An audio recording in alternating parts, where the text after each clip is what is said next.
ابو داود شریف کې دا حدیث راغلی دی. رسول الله مبارک صلی الله علیه وسلم فرمای لا یأتین علی الناس زمان، په خلکو باندې به داسې وخت راشي لا یبقى احد الا آکل الربا، چې یو کس به هم داسې نه وي پاتې مګر هغه به داسې چې سود خوړونکی به وي.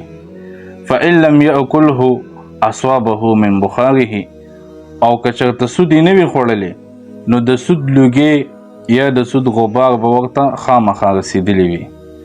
او تفسیر روح المعانی کې امام آلوسی صاحب رحمت الله علیه دا حدیث را نقل کړی دی چې چا 1 روپۍ سود وخوړو، 1 روپۍ سود، نو دا دومره عظیم جرم دی، دومره لویه ګناه ده، گویا چې د خپلې سکې مور سره په خانه کعبه کې دننه 46 ځله زنا وکړه، د دین هم سخته ګناه ده.